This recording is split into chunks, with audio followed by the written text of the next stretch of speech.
Les objectifs de cette formation sont de créer collectivement les conditions de l'émergence d'axes de recherche sur les thématiques liées à l'intelligence artificielle au sein des laboratoires de notre université, permettre à tous les collègues d'expérimenter les concepts mathématiques objets de leur recherche scientifique dans le domaine de l'apprentissage automatique, favoriser l'échange et le partage entre les différents collègues sur ces thématiques, permettre aux étudiants, surtout les doctorants, de s'approprier les notions d'intelligence artificielle, placer nos laboratoires et par conséquent notre université dans la dynamique nationale et internationale autour de l'intelligence artificielle, se positionner collectivement en tant qu'acteurs de cette révolution scientifique et technologique et contribuer à son développement et à son ancrage dans notre pays, organiser dans une démarche participative des événements scientifiques sur l'intelligence artificielle, les big data et leurs impacts scientifiques et sociétaux. À travers ces leçons, nous allons essayer de répondre à un certain nombre de questions. Tout d'abord, qu'est-ce que l'intelligence artificielle? Comment se fait l'apprentissage automatique? C'est quoi le deep learning? Comment automatiser l'analyse sémantique d'une image, d'un texte? À quoi tout cela s'applique et comment? Quels sont les enjeux de l'intelligence artificielle? Comment va-t-elle transformer l'individu, la société, les institutions et l'économie? Quels impacts peut avoir l'intelligence artificielle sur les différents champs classiques de la recherche scientifique? Comment intégrer les résultats des recherches scientifiques dans le chantier de l'intelligence artificielle? Quels sont les enjeux sociétaux de l'intelligence artificielle pour un territoire, pour un pays?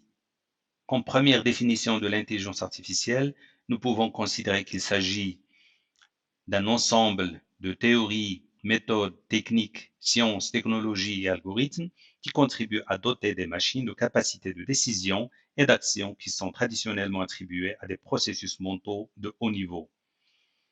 Il s'agit en particulier de capacités d'apprendre de ses expériences et de s'adapter aux évolutions de son environnement.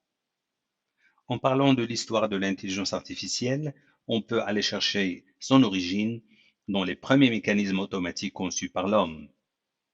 Entre 1136 et 1206, Al-Jazari, Abul Izz ibn Ismail ibn Razzaz al-Jazari, dans son livre Kitab fi Ma'rifat al-Hiyya al-Handasiyya, ou Livre de sciences des mécanismes ingénieux, a écrit un traité sur la mécanique et les pendules et sur les automates.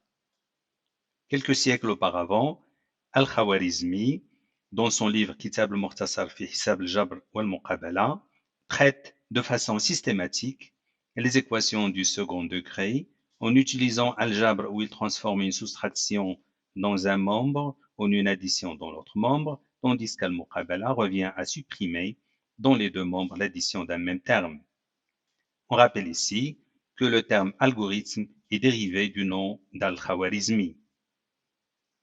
En 1642, Blaise Pascal invente la pascaline, première machine à calculer qui fait des additions et des soustractions. En 1673, Leibniz améliore la pascaline en y ajoutant la multiplication et la division. En 1738, Jacques de Vaconsson invente plusieurs automates, dont le canard robot. En 1949, Warren Weaver, avec un mémo sur la traduction automatique des langues, émet l'idée qu'une machine pourrait très bien effectuer une tâche qui relève de l'intelligence humaine. En octobre 1950, le mathématicien britannique Alan Turing signe dans la revue Mind l'un de ses articles les plus célèbres sous le titre Machine de calcul et intelligence. Dans cet article, Turing annonce son fameux test permettant d'évaluer l'intelligence d'une machine. Le test de Turing consiste à ne pas faire la différence entre un robot et un humain lors d'une conversation qui dure 5 minutes. En 1956 fut organisée la conférence de Dartmouth. Cette conférence, à laquelle ont participé d'éminents scientifiques de l'époque, marque la naissance de l'intelligence artificielle en tant que science. Le terme d'intelligence artificielle a d'ailleurs été adopté lors de cette conférence. Entre 1960 et 1980, l'intelligence artificielle a connu ses années noires.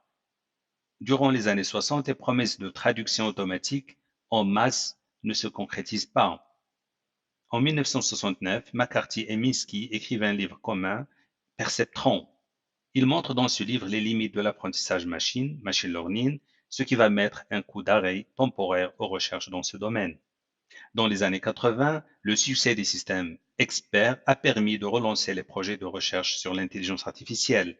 Les années 80 ont connu le succès des systèmes experts, ce qui a permis de relancer les projets de recherche sur l'intelligence artificielle.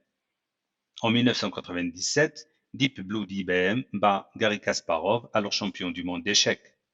Dans la première décennie des années 2000, l'intelligence artificielle a connu un réel renouveau. Tout d'abord, le deep learning et l'introduction des réseaux de neurones convolutifs. Ensuite, l'arrivée des processus graphiques puissants à bas coût, puis la disponibilité de très grandes bases de données correctement labellisées, l'émergence chez les GAFAM de nouveaux modèles économiques basés sur l'exploitation des données massives, enfin la mise en données ou la datafication du monde.